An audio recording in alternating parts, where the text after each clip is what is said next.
Kembali lagi di Invest Time dan saya masih bersama dengan Olivia Louis, Financial Expert CNBC Indonesia. Tadi terakhir kita sudah melihat bahwa ada hal-hal yang mungkin kita harus lebih antisipasi di tengah kondisi seperti ini. Tapi kalau kita lihat dari sisi opportunity mindset yang harus kita taruh di diri kita untuk mindset investasi harusnya kayak gimana sih?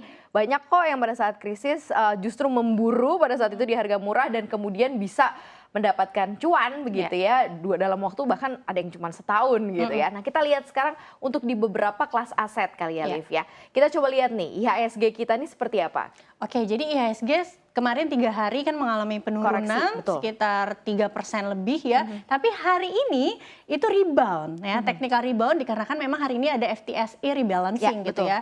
Jadi ada dana masuk gitu ya, sehingga transaksi juga hari ini lebih besar daripada biasanya gitu.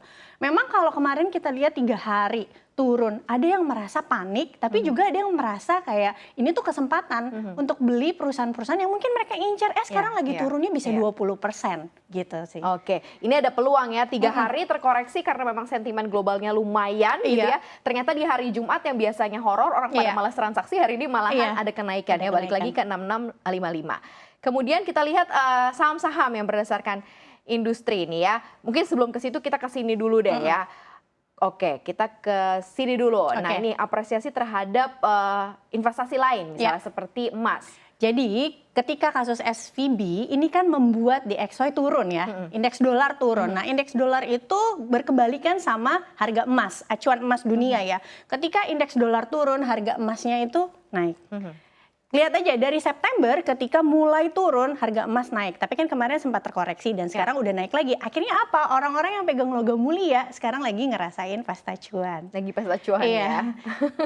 Karena semuanya ambil opportunity ya seperti biasa ya. Kalau ada yang terkoreksi pasti ada yang terapresiasi. Market memang selalu seperti itu. Tapi kalau in general nih Liv, di saat kondisi seperti ini, apa yang harus dilakukan terhadap aset portofolionya? Ya, it's mean kayak misalnya sudah ada di porto, baiknya apa? Baiknya misalnya sudah dalam kondisi berdarah-darah diamin dulu ataukah mungkin ada strategi lain misalnya kalau misal perusahaan bagus bisa averaging atau seperti apa Liv? Oke, jadi kalau misalnya ini ngomonginnya portofolio saham, kita harus evaluasi lagi nih. Misalnya sekarang berdarah-darah di portonya. Kira-kira saham-saham mana yang memang kita beli secara dengan analisa gitu ya, dengan analisa. Nah kalau misalnya dirasa, kan sekarang kemarin udah mulai keluar tuh laporan keuangan kuartal 4. Berarti bisa dievaluasi dari situ, kuartal 4-nya sesuai nggak dengan analisa kita. Kalau misalnya ternyata tidak sesuai dengan analisa kita, misalnya contoh tiba-tiba kuartal 4 perusahaan tersebut merugi dan ada potensi kedepannya masih merugi. Nah saham-saham yang seperti ini bisa kita lakukan trimming. Oke, jadi trimming nanti uangnya bisa kita pindah ke saham-saham yang memang ternyata di Q4-nya ternyata dia bagus dan sudah kita analisa prospek ke depannya juga lebih bagus. Jadi bisa average down nih saham yang punya potensi seperti itu. Tapi kalau misalnya teman-teman tipikalnya adalah trader, kalau misalnya biasanya kan by technical ya. Trennya sudah patah atau sudah jebol support, memang harus batasi yang namanya resiko. Jangan sampai dari trader berubah jadi investor. Karena mau jualan bingung karena udah terlalu terkoreksinya cukup dalam. Tapi ya balik lagi ya, ini harus ada kemampuan yang cukup untuk melihat sejauh mana begitu ya. Dan ya itu ya stop loss-nya, jangan sampai dibiarin ke bawah terus ya. Karena harus mengambil momentum yang tepat juga. Kita ke pertanyaan sosmed ya Livia, sudah ada beberapa pertanyaan yang melalui Instagram kita di @CNBC Indonesia.